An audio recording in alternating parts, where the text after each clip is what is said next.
Hi, and welcome to Say Grace, Food for Thought and Hospitality. I'm Steve Palmer, and I invite you to join me as we explore the stories behind leaders in the hospitality industry and beyond. Say Grace is a place to reflect, connect, and savor thoughtful narratives. Everyone has a seat at our table. So pull up a chair and let's discover the transformative power of hospitality together. Good morning. Welcome back, everybody. I'm Steve Palmer, and this is Say Grace. And today we're coming to you from the Chef Conference in Philadelphia. And I'm so excited to be in conversation with Rob Rubba. Welcome, Rob. I'm going to read your bio now. Right. Rob is the chef and founding partner of Oyster Oyster, a Michelin-starred restaurant in Washington, D.C. Through his work there, Rob has been recognized by the James Beard Foundation as Outstanding Chef. He's a big deal, and named one of Food & Wine's best new chefs in 22. With over 2 decades of experience, Rob cooked in top restaurants across the country before opening Oyster Oyster. He has led the restaurant with a deep commitment to sustainability, a practice Rob is passionate about both personally and professionally. A vegetarian himself, Rob has created a plant-based dining experience with the exception of oysters at Oyster Oyster, sourcing locally from the Mid-Atlantic region using zero-waste practices and other methods that have received national and international recognition and influence. Welcome, Rob. Thank you. Happy to be here. I have so many questions. All right.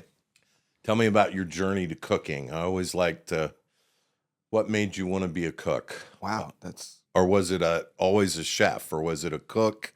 And then, hey, maybe I could do this and maybe I could.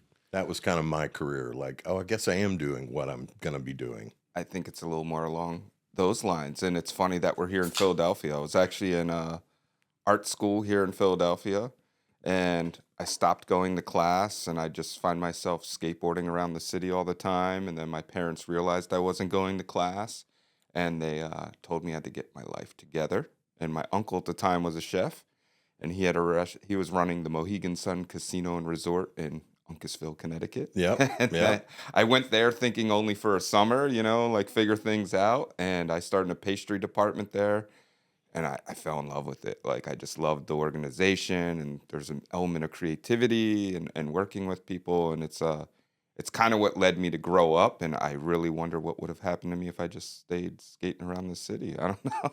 Right, Yeah. right. And did you grow up here? I grew up about 45 miles out of the city in New Okay. Jersey. Yeah. Okay. All right. Very cool.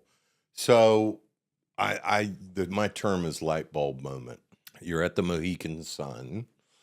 Was that where your sort of light bulb, like I remember exactly where I was standing. I'm kind of weird that way. Like I could remember if I waited on you what you ordered 5 years ago. Wouldn't remember your name, but like bottle Yep. of wine, table 35. Same way.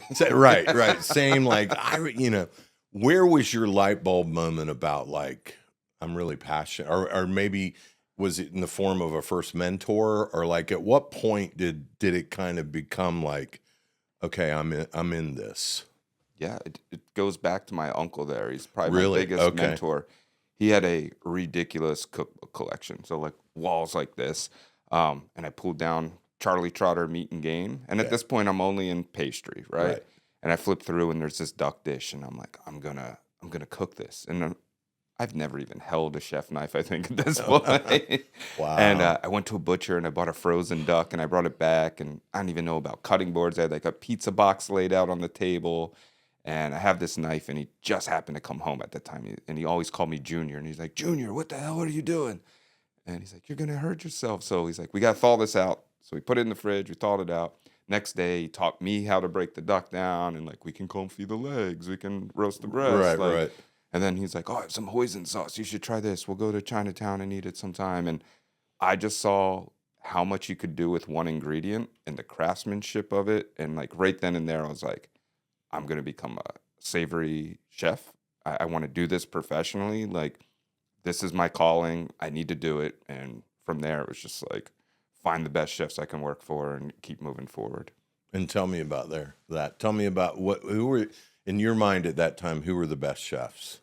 At that time, it was probably like, Thomas Keller Right. was like, that was the book. You had to get the French Laundry book and look yeah. at that. I mean, Charlie Trotter was up there as one of the best chefs.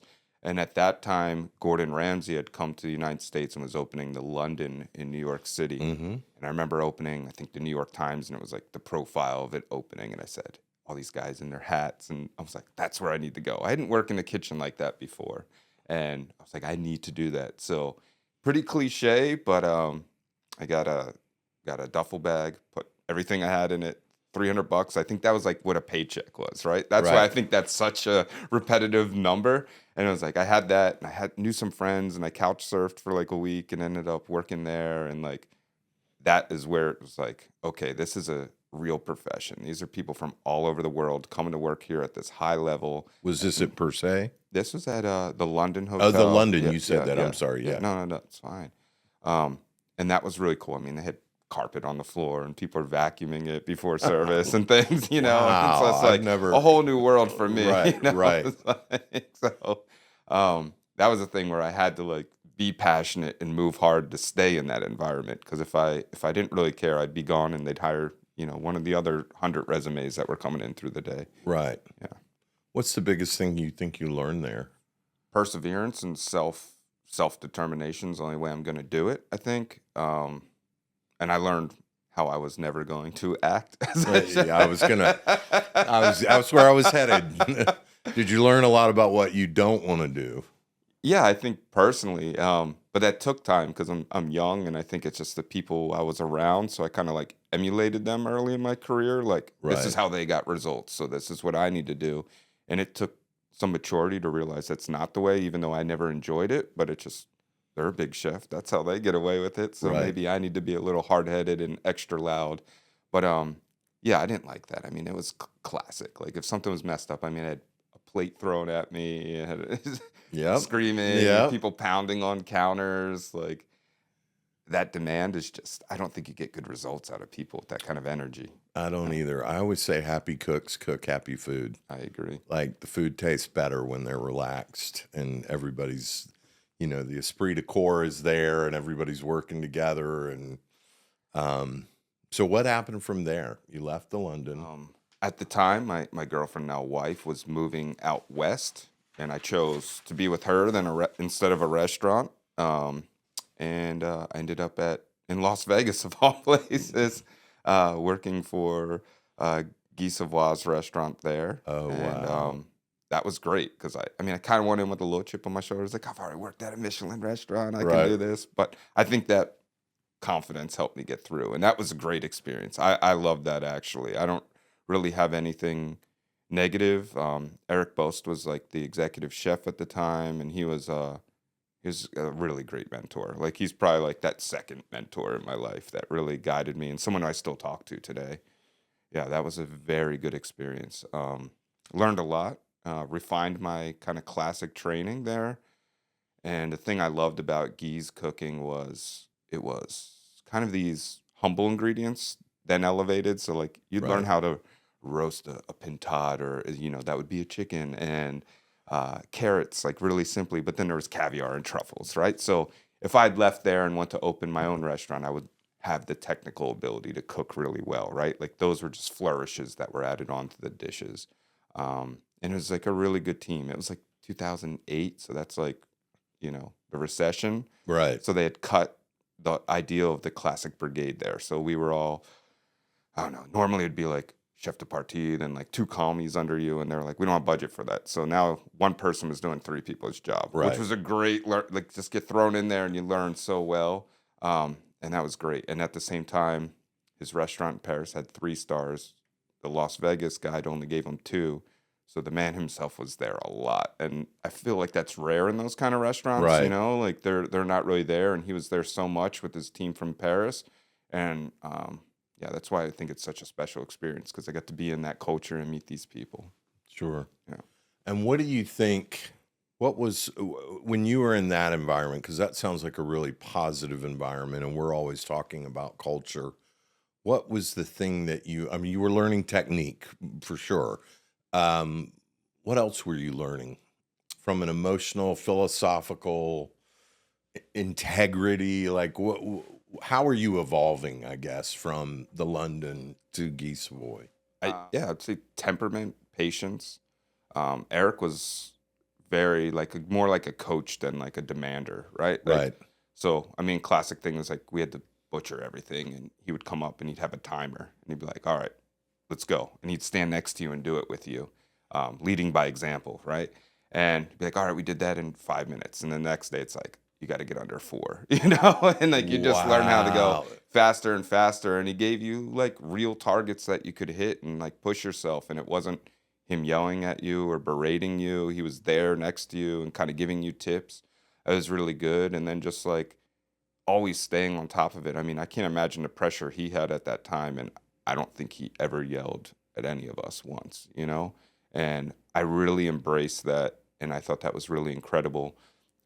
And there wasn't really any space for people to be assholes. Sorry. Like it just wasn't Yeah. that kind of environment, and it wasn't really accepted. So you kind of had to work together. Like maybe there's competition. Maybe I don't like the guy that's over there working, but we're a team right now, and we have to be like on point. So cutthroat stuff wasn't allowed in that kitchen either. And I really liked that a lot. And it's something I wanted to take with me to the next kitchen I worked in. And I was like, okay, I want to try to be friends with all my teammates instead of be like, I'm better than you. I can outrun you. And the next restaurant I went to, I did apply that, and it was funny. I think the chef didn't like me as much, but I made some of my best friends in that kitchen. Awesome. And where was that? That was at a restaurant called L2O in Chicago, and Laurent Gras, right? Laurent Gras. Yeah. And it was, that was amazing. Like it was such a crazy experience. Probably the hardest I've ever worked in my career, and I think that was like the last Michelin restaurant I wanted to work in after that. After that, you were. were. I can't. Yeah, I mean, I'm sure the pressure. I mean, Michelin to Michelin to Michelin. Yeah. That's a very specific kind of restaurant. I mean, one of our business partners and chefs in the company opened per se, worked at Le Bernardin, and that's just such a different than the majority of our restaurants are casual, approachable restaurant. I can imagine. I know for me, I grew up serving white tablecloth, relais, chateau, and when I started opening my own restaurants, I wanted to do the opposite of that. Mhm. I was like, I want this to be somewhere you can come every day. Yeah. How was that when you left L2O? Was that when you came back to DC? No, I did some weird tour. I went back to New York, did some odd jobs, some consulting things. Okay. I think I was just not consciously trying to figure out what What my to- voice is, what I wanted to do. That's right.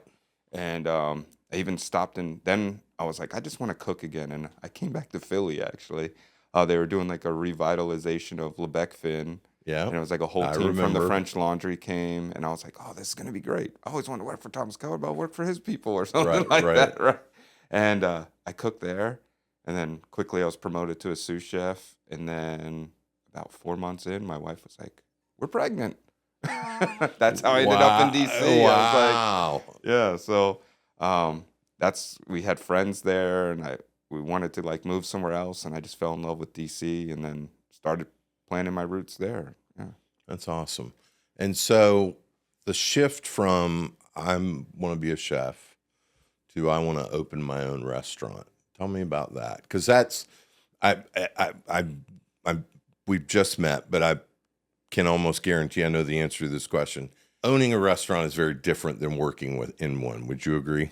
100%. Yeah. I mean, I get the calls in the middle of the night from my buddies. But no matter how many restaurants you've run, been the executive chef, been the GM, owning it is different. Absolutely. Tell me about that transition. Was it a creative thing? Did you feel like I have something very specific I want to say?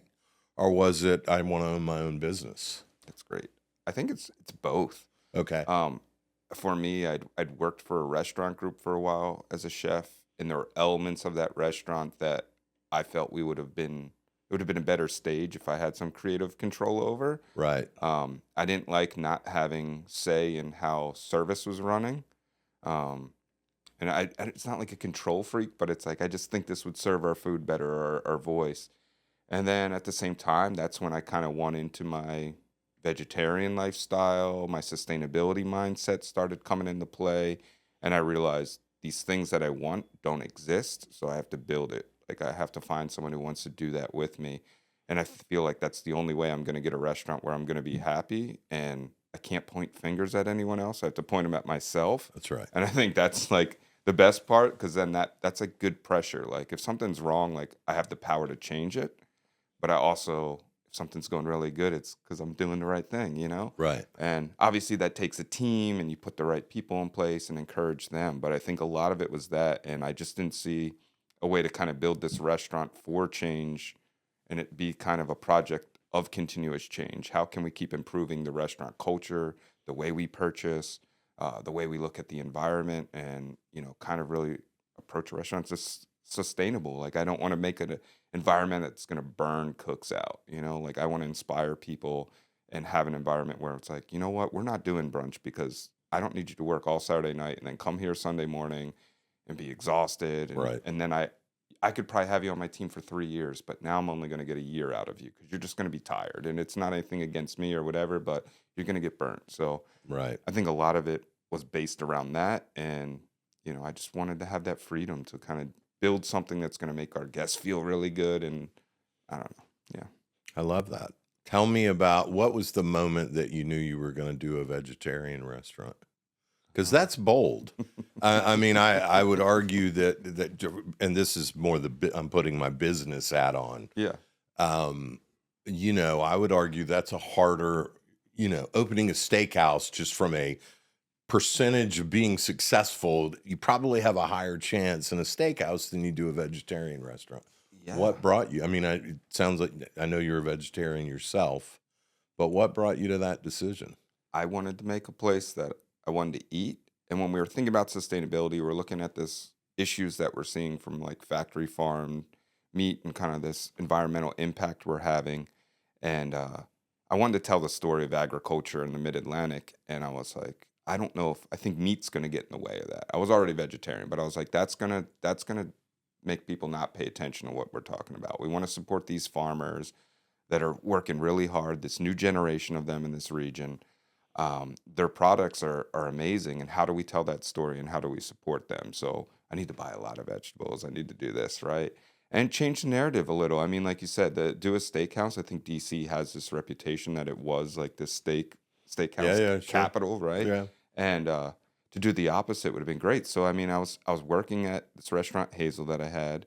That's kind of when I started deep diving into this, whether it was books I was reading or literature, and I was like, I'm going cold turkey. I need to be vegetarian. Like I want to cook this food. And it's crazy because at Hazel we were known for like a roast duck and pork ribs and all this stuff. Right. And I still have to taste it because there's integrity. So I'm like tasting things and spitting it out, and the cooks are like, "Did I mess it up?" And I'm like, "No, I just don't eat meat anymore." And I knew I needed to do that then. And that's when I got into contact with my business partner, is Max Kohler. You might know him from Charleston. Yep. And he's a longtime vegetarian. And we started talking about sustainability. And I was like, go to my wife. And I'm like, hey, I know we have 2 really little kids. And I'm at a restaurant that's pretty successful. But I think I'm going to leave all that behind and open a vegetarian concept right now. And yeah, her head went sideways, as did anyone I asked for capital raising. Right, It was like, sure. It's like, hey, we're going to do this. It's a vegetarian restaurant. It's a tasting menu. It's only locally sourced. And we're going to serve oyster. And it's just like, no, get out of my face. Right, sure. And yet you did it anyway, which Yeah. I love. There's nothing, when you have that creative spark, like, some of the restaurants we've opened, it was a meal somewhere. Like I was literally sitting there going, this is X or Y. And I think this would work in Charleston, and we don't have this. Oyster, you open. How did it end up differently? I mean, you've won James Beard Awards. Congratulations. Thank you. Did you find those awards? Let me back up. I'm going to ask you 2 questions. So how is it different than you thought? Were those awards validations artistically and or from a business? Like, did you get busier because of those awards? Was it a validation for you, or you were like, I knew this was going to work the whole time, or I just knew I had to do this, No, that's great. So we opened I remember it clear as day. It's March of 2020. I'm putting in some final orders. My partner calls me, says, "Don't buy anything else. I think we gotta close for a week." That's what we thought it was gonna Right, be, right, right? Like right, a right. week. And we still were waiting like permits and everything for the restaurant. And so I was like, I don't know what we're gonna do. And things went the way they did. Now it's like 2 months we're not opening. I was like doing some weird pop-up stuff. Like the whole team that we were gonna hire either went back to their job that they were, or Right. that whole situation of everybody. So that was weird. So the first whole year was just me in that kitchen by myself making mushroom cheesesteaks or pizza, trying to sell stuff. That Right. was not the food we were gonna do, but the beautiful thing about that is we were feeding the community, the people that lived in the building above us, the people that were around the corner, and they would come and they would line up and get their food, get their sustenance from us. And that, I think there was like some solace behind that. And I think that changed my ambitions of the restaurant. And as every employee came in through the door, I like saw way more value in a human being than I did before. And I always value people, but it was like, Right. I can't do this without you now. You know what I mean? So I think that changed how we developed the team and the culture behind that. And what I wanted everyone to feel really good, because that was like really hard time, right? And take care of our employees. And originally we were going to be like this 5-course tasting menu that there was 4 options in each. And me being in there by myself, I was like, I don't even think we have room to do this. So, Right. and we were going to have a full cocktail program, and we realized, no, we're just going to focus on wine. We don't want that here. I don't drink cocktails or hard alcohol, so it's like it doesn't really fit me. So it's not something I want to taste. It's going to get in the way. So we kind of redesigned the restaurant a lot of way over that time. And then in 2021, we finally opened our doors inside, and the early subscribers were all like longtime vegetarians and vegans, and we did that cycle, and it was good. It was great. We're like providing for that, and then a lot of the people would come in and be like, "I used to get mushroom cheesesteaks from you every day, like, and we're so excited you're here now." And every once in a while, you make this amazing meal for them, and then they're like, "Can you just bring this cheesesteak back for me?" But we just worked all day for you. I know, right? But and then we were doing okay. It wasn't like crazy numbers or anything. And then some of these accolades started to roll in, and it's amazing. I thought I was kind of past that point. I don't know if I was like, I was 40 at that time. I'd run my course. I'd been to chef Yeah. places. I'm doing this thing that's very mission driven now. It's like, I don't even know if this is on their radar anymore. And then we got a great review from Washington Post, and then, okay, now we're booked. Cool. Esquire, cool. And then, James Beard and Food and Wine. It's just like crazy. And like for me, it's things I thought I had passed my time to receive. So it was like, wow, the hard work paid off. This is Right. cool. But also it shined a light on our mission, and like, wow, okay, you can be sustainable, you can be mindful about what you're doing. You can serve vegetables, and hopefully this inspires other people to take that approach, right? Like you don't have to stick to the old book.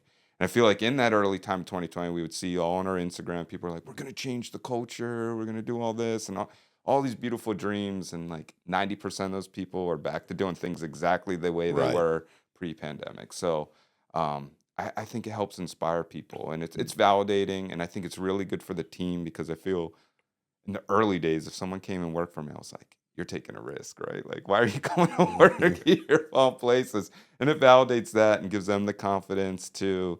And it's just great to celebrate with the team for sure.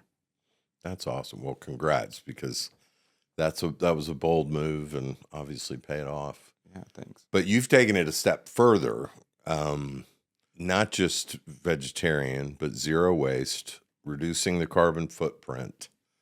Tell me about that. You're a bold human. I mean, because let's be real. That word sustainability has been getting tossed around Mm-hmm. for a long time. And I'm a person that I always say I'm not the smartest person in the room. And because of my own addiction journey, human sustainability is kind of where mental health has been Yeah. I feel like, pick a lane and stay in your lane. Tell me about all of that, because I that's really respectable. It's it's interesting. Like over time, we were never dogmatic about like what is sustainability, and it's like kind of what you touch on there. It's like this big umbrella, and some places just do like one thing, like oh Right. we zero waste, but then they don't think about the other element. Or we buy local beautiful beef, and then they cook it in commodity butter from like a Right. really bad farm. Right. And as I started to feel like that, it's always going to be a work in progress, right? Like it's never going to stop. And for us, it was just every day is like, how can we do this? And there's a lot of benefits to it. So like our zero waste thing was like, all right, we have all these great ingredients. This part is probably edible. I've been taught not to do this, throw it in the trash. So let's start a compost program. That compost program then becomes this thing that you're more aware of everything you're putting in the bin. So now you're Right. like, wait, we should use that. And then that turned into a lot of that zero waste is actually goes into our NA program, which we're very passionate about, is like making teas and infusions and kombuchas out of like this trim. And it's great because then we're creating a whole new product and a whole new offering because we love doing that at the restaurant. And I think it's a little more exciting than the wine pairing, honestly. Oh, cool. It's like, it's really neat stuff that we're making. Um, and then, we're always trying to be creative about that. Like a big problem in DC was glass was no longer being recycled. It was going into bins to be recycled, but it was going nowhere. And that really aggravated us. So we had to create a conversation. So what we did was we bought a glass crusher, which was a bit of an investment. We talked to our local ceramic artist who makes plates for the restaurant. I said, Katie, do you think you could turn this ground glass into plateware for the restaurant? She said, yeah, I can do it. I said, okay, she's very ambitious, kind of like me. We'll take a challenge on and just dive in. Right. And then we started making plates out of the crushed bottles. And then that's turned into a program where she's finding other material, like other building materials that you can make from these crushed wine bottles. And like, it's just starting a conversation, right? Like the amount of bottles we go through versus the amount of plates we need for a restaurant is too much, right? Right. So that's not an exact closed loop, but if we can find other resources to use and have that conversation is really great. And then, just sourcing locally, trying to reduce our carbon footprint and look at things. And that doesn't always mean local's better. I think we found that out. Sure. As recently, like with an oil, we were using a sunflower seed oil to cook with that was locally produced. And then we realized, oh, this actually takes, I think, 1,400 sunflower seeds to make a tablespoon of this oil, right? And then you think about the water use and all that. They start talking to this company, Zero Acre, that they're fermenting sugarcane on their property with algae and then making an oil out of it. And it's like just as good as olive oil for you and everything. And their footprint is much smaller. And it's like, okay, we have to import this, but Right. for the world as a whole, it's way more sustainable. So I think as we grow, we're realizing that, want to support people that are doing things really, really well and that are going to benefit the world and are going to help people and shine the light on them. So I think I don't know, it's a hard question to answer because there's so many moving parts, and we Right. could do a separate podcast just about that. About sustainability. How do you balance that? I talk about, which is less romantic and less sexy and less heartfelt. Um, I talk about profit as a measure of sustainability, right? Meaning the paychecks It don't is, yeah, bounce. And yeah. it is. And it's not, capitalism is evil and all those things. How do you find, I mean, these practices, this is way more involved and intentional and admirable. Does it, how do you balance that with running a profitable business? Yeah. The funny thing is, a lot of those things that we do make it more profitable. Right? That's cool. It takes a little work to get it started and figure it out, but after a while it does. And like, I'm an open book, so someone doesn't need to go through those learning lessons anymore. Right. Like, I want more people to do these things, so um, anyone can always reach out and we'll tell them. But I mean, it's like things like we don't use plastic wrap, we rarely use tinfoil, like all those small purchases you make that add up on the bottom line we're not doing with the zero waste. We're saving money. And then like the way we've designed the menu is that like we're building exactly for how many covers we have that night. So we're Right. not like over ordering or throwing things away. And then kind of the way we designed it for our seatings too, just for labor, it's like we do 2 seatings a night. which I know sounds like privileged, but it's like we sit between 5:15 and 6:30, and then we sit again at 7:45 and 8:30, and there's this nice little halftime where we get set again, and it's good for the culture and like the turnover rate. So we're not spending as much money retraining people Right. or putting that investment in. We're just building a really great team that's going to stay with us. So that helps in that avenue as well. And we're trying to make really simple ingredients the luxury. So there's not this overhead of caviar and truffle and things like that Right. on the menu. So there's balance there. But it's always something, like lately we've seen the numbers dip a little, and it's like, what, do we have to change anything or whatever? But I think we're on a good course with what we're doing. And I think when you take a sustainability approach, both with the culture and the food and the elements of the restaurant, you definitely save for sure. Why so oysters are not vegetarian? Great question. Why oysters? Why not shrimp, or I don't know. Yeah, I mean, the it's Chesapeake Bay, obviously. My friend Travis has Rappahannock, and so yeah, I've spent time out at Merwar, and nice. what a beautiful part of the world, and what a great choice to make the exception. But why oysters? Yeah, you said the name of their restaurant too is a big part of it, Yeah, Merwar, right? yeah, Like right, you think about vegetables or sustainability, it's like the earth, right? But what happens in the bay is just as important. Oyster populations were depleted yep, completely, especially wild oyster reefs, and how beneficial they are to everything, right? Like a wild oyster reef, I mean, one oyster filters up to 50 gallons of water a day. yep, So imagine these whole wild reefs, how pristine that water would be if we can rebuild that. And then all the symbiotic relationships of different species there and waterfowl and everything, it like affects what's happening on the land. So if we're going to tell the story about being sustainable in the mid-Atlantic and not talk about the Chesapeake, I think we've messed up, right? right, And we felt that was an element to kind of represent that. And even our logo's that. It's like an oyster mushroom and an oyster shell. So it's like this yin yang of like we need that balance of the two to produce it. And there's a group of people who feel that oysters are vegan since they feel no pain. right, The classic test I always say is if you were to open a fresh scallop, and sprinkle salt on it, it's gonna like freak out and move around. right, We do that all the time with oysters, fresh shucked. You put vinaigrette on it, and it right, just sits there. right. To me, it's like the sea's like nut. It's like this hard exterior you don't know, and then there's this really great fruit on the inside that you can eat. Um, but yeah, it's just and I think it's playful, it's fun. It probably gets more people in the door. I mean, this is not something we thought about. I should say we thought about this because it makes us look really smart with our business plan, but it gets people in the door who are maybe like pescatarian or I love Right. oysters, I'm gonna come in and eat, and then they end up eating like a 90% vegetarian meal, and they're like, wow, I didn't know it could be like that. So it changes Right. folks' mind, and they get in the door through that as well. I read that you give your guest a menu after they've eaten. hmm Why? Tell me about that. The canned asparagus I grew up with, right? So I thought I hated asparagus so much as Green beans was that for yeah. me. And once I had really fresh ones cooked well in some of these restaurants I came in, I was like, this is a different thing. That's amazing.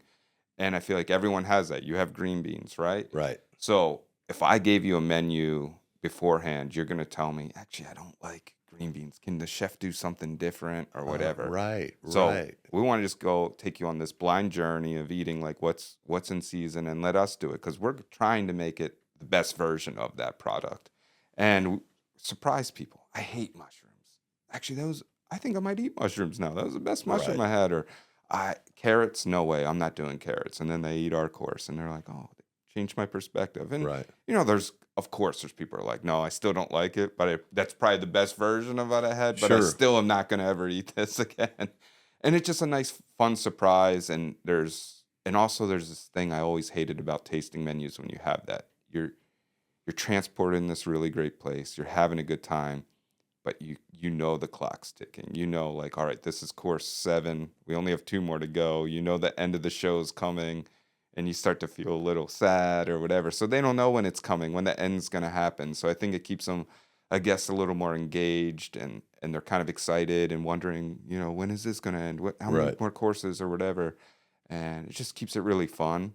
And then the menu itself is printed on recycled paper that's embedded with wildflower seeds to promote pollinators. So if you don't want to keep this as a momentum, rip it up, throw it in your backyard, and you'll have flowers. Yeah. Wow. No, I mean, this is impressive. I've never, yeah, wow. You're making me rethink a lot of things. That's great. Sustainable work environment. Tell me about that, because that's something I talk a lot about. Tell Yeah. me about that. Well, I think we both definitely have been places where it's not. Yes. And I just wanted to make a place where, I think like you brought up mental health. I think it's a real big issue, especially in this industry. I think Yeah. there's a lot of stress, there's a lot of anxiety for a lot of people. There's a lot of, am I good enough kind of Right. environment. And I think there's some super talented people out there that are no longer in restaurants, that if they were in a healthier environment, they'd still be here, and our food world would be a better place Right. because of them, right? So it's like building a place that's going to encourage that, and a lot of the old bad habits are removed, right? um, like shift drink is not a culture at a Right. restaurant. Absolutely not. The only thing we have is what we call Sunday sip. It is, we close Saturday sips. We close Sunday and Monday. So there's occasionally wine that is still open. And that is an educational thing. So there's a spec sheet printed. The team can have one glass of something. They can learn about the wine that's probably paired with their dish and see why did we make this decision or whatever. So there's like an educational part. And the beauty is that culture is like no one's trying to stand around. Our team doesn't go out and party all night. Like they're Right. like, no, I'm going up to New York to eat this week and I'm getting out of here, Right. And we made it that way. And I think that was like one of the big things, because I mean, the restaurants I came in, it was like, and I don't know if this is because the culture's better or what, but like you would just need to go out after work. Yeah. And like that's how you decompressed. And I don't want them to feel like they need to decompress. I want a cook to leave, a server to leave, and be like pumped to come back tomorrow. I don't Right. want the reason they come back tomorrow is because they got so messed up that now they're like, oh yeah, it's not that bad, right? Like Right. they tricked themselves, Right, right? right, right. I mean, as many places I worked were like that too. And then it's like the hours, like we still work a decent amount of hours at the restaurant. Like the average cook is still put in like a 55-hour week. Mhm. But that is because I don't want prep cooks. I want you to become a chef by working at this restaurant. So you're starting your dish from start to finish every night. You're cooking it, but we're doing it in a way that it's not so fussy and demanding that like you're stressed out. But it's important for you to learn how to taste and put together a dish and with that you have input and control. And I really give the cooks a lot of freedom there, where they're able to, I notice when I'm cooking it, it's a little bit better this way, and it's like not my way or the highway. It's best idea wins, right? So they get to take some ownership of like a station and really do that, and I think that helps build confidence. It's really good. So being closed set days, Sunday, Monday, no brunch, none of that kind of thing. So your schedule's very consistent too, and a lot of our cooks and restaurant people, we have significant others that are not in the industry. So having Right. a day with them is really good. And then having a day without them is probably really good too. Right, right. That works out well. Another thing is we do 2 full paid vacations. So we close for a little over a week in January and a little over the week in the end of July. And we like to completely shut the restaurant down for that. I think That's great. it's a way better thing, because no one's sitting there worrying about, was this ordered? Was somebody messing up my station? Right. Oh, someone called out. Now the restaurant's going down because I'm on my vacation. It really creates a good culture there. I love that. Good check-ins. I think it's like one of those things that would have helped me a lot as a young cook, as if the chef or someone just sat down with me at like, every month, every other month, and just be like, how are things going? Like, how are you, just in general, right? See where you're at, and then with that, like, here are some goals I want from you. What are some goals you have? Having those conversations so you build strong people for this industry and make it more attractive again, because we're all dealing with this idea of there's no workforce or there's Right. not available. And I think it's because it was such an ugly industry. And like people really thought about this the past 5 years, and we have to make it attractive again because I love restaurants. They're I do such magical too. places, I right? The do way they too. make you feel. Like you say, when you're thinking of a new concept, you go somewhere and you get that spark from a place. Like that's magic. And I don't want the world to lose that to a bunch of like cookie cutter Right. stamp things that don't have any personality and That's there's right. not actual people making the magic. So I want to inspire that completely. Public speaking is like a big thing. So on Thursdays, we first set a parameter of conversation. So we were like, pick a topic that's around sustainability in the restaurant. And on Thursday, someone will do a presentation during lineup. Like, this is what I learned. And the whole team gets to learn from an individual. They learn, public speaking, I think, is great for cooks because normally we're so behind that. I Right. mean, I'm a victim of that you just like then have social anxiety. You're like, oh, I have to talk to people now. What do I Right. do? Right. Right. And now we're on to just like what's passionate for you. And one of our servers talked about mental health and like the problems that we have in the country with access to it. And that was one of their topics the other day. And that was really cool. And it's very honest and raw, and that they felt safe to have that conversation with their colleagues, I think was beautiful. Um, yeah, I mean, it's a high pressure environment. I mean, like we said, we have a lot of accolades, but we never want that to take protecting that over protecting our people, right? Like that's not Yeah. important to us. So, and make it like a fun environment. Like we're fine dining, but the whole kitchen wears t-shirts, we're listening to good music, we have a good time. We want everyone to be genuine when they're in the restaurant. And, like I said, sitting and talking to people when something's going on in their life and just let them know you're there. They don't have to open up. Like I'm not forcing anything on anyone, but I just want to know where someone is because something going on in your life is why you're not doing your job well sometimes. It's not because you don't want to be here. It's because maybe you need to be here more to escape that. And we got to create an environment that escapism is like very healthy for you to deal with what's going on out there. Well, after all that, what I want to say is thank you. As someone that loves restaurants too, I'm such an advocate for we need more people to want to work in our industry, not less. We need to Exactly. be more professional in our environments. We don't drink in our restaurants. We have free mental health. I mean, Yeah. all of those things. So what you're doing is really inspiring, and I hope you know that because the only way, I always talk about the juxtaposition is people go out to dinner more than they ever have, Mhm. right? Ever. Let's be honest. Our industry, even with all the problems aside, it's still growing, and Yep. and it's because the demand is there, and yet we have less people.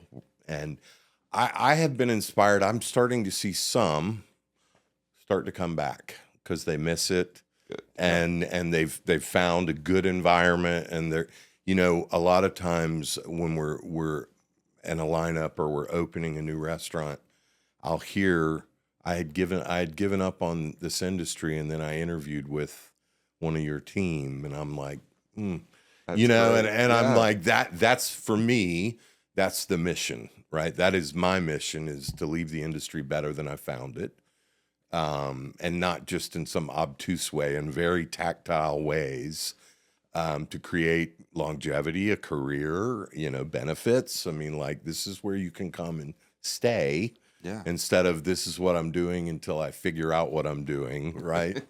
Because I agree with you, we lost a lot of really good people, and it always makes me sad when I talk to people who are out of the industry, whatever, they're doctors, Lord. Oh yeah, I bartended in college. Yeah, yeah, I had to get out of there. And you're just like, man. And yet, I'm sure you would agree, I know so many good charitable souls in our industry that are Yeah. just good humans doing good work. And that's what you want people to remember about working in our industry is not, yeah, it Yeah. was a shit show and I couldn't, I'm a dad and I have a daughter and I think, I want my daughter says I'm going to work in the restaurant industry. I don't want to be worried about that. I want Yeah. to go, Exactly. that's awesome, honey. What does the word hospitality mean to you? I ask this to every guest. That's a great one. it's being able to genuinely express yourself to another human and make them feel comfortable and taken care of. I think there's like this really powerful thing, and I mean, it's important to us at the restaurant is everyone that's coming through our door at this point is kind of majority are special occasion, right? Like Right. whether it's our anniversary and we got to leave the kids at home, or we're celebrating, bought my first house or whatever. This is an important day to them, and we all have had an important day, and realizing that and just making sure someone is taken care of. That doesn't mean we have to like deal with demands that aren't acceptable or anything like Right. that, but Right. we want to kind of just give them the best experience they can have, something that's going to be memorable to them.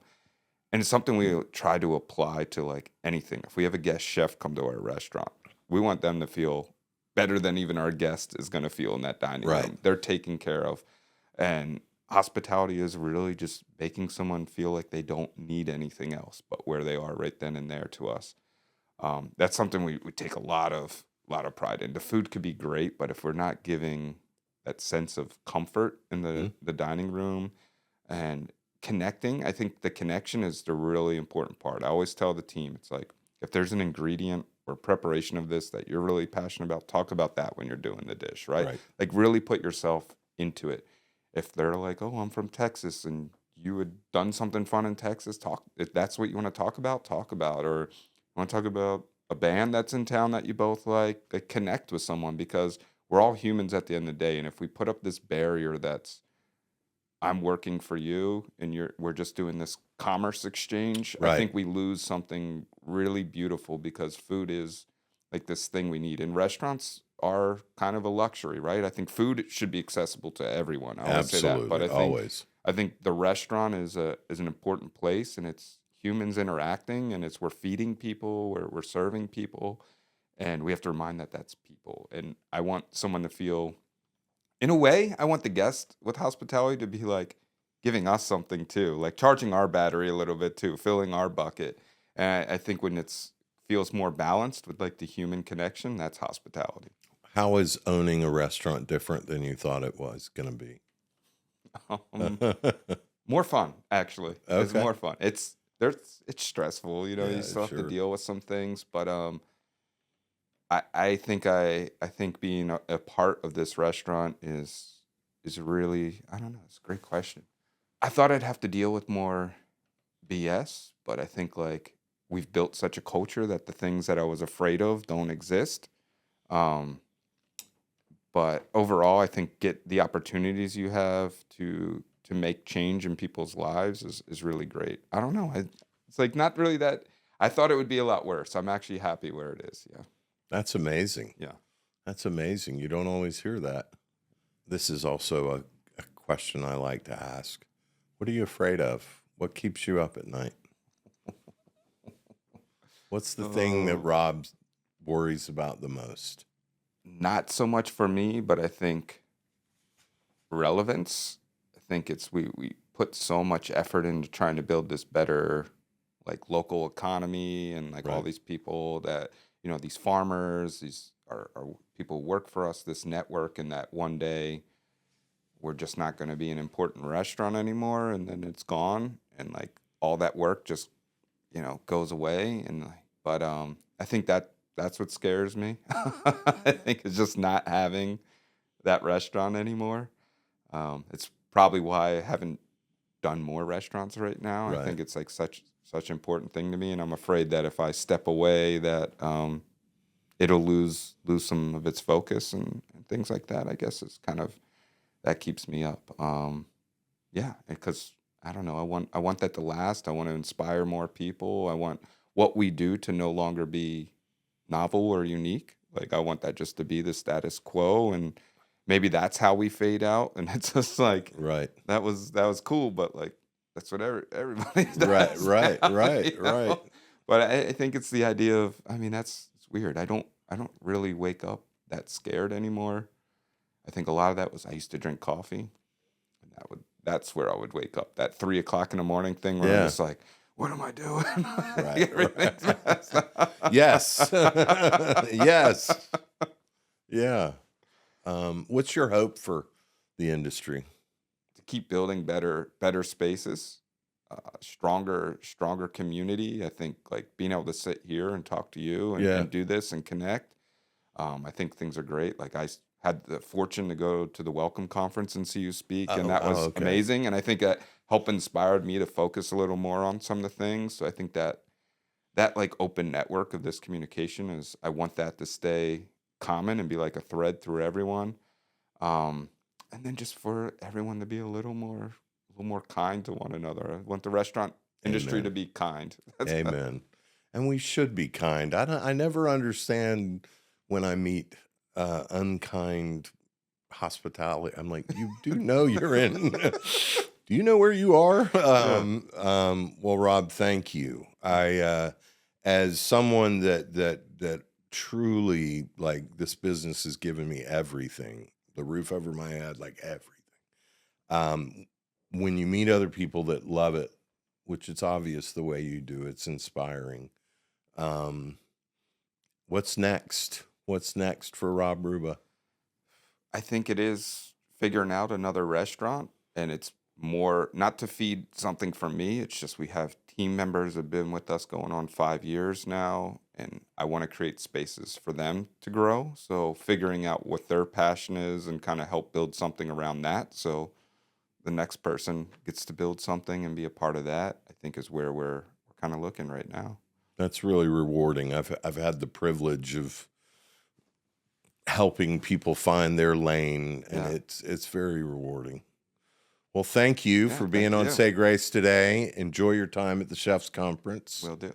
If you like what you heard, tell your friends. We're on all the platforms, and we'll see you next time on Say Grace, where everyone's welcome at our table. Thanks for tuning in to this episode of Say Grace, Food for Thought and Hospitality. We hope you join us next time as we continue to dive deeper into the inspirational stories about the transformative power of hospitality.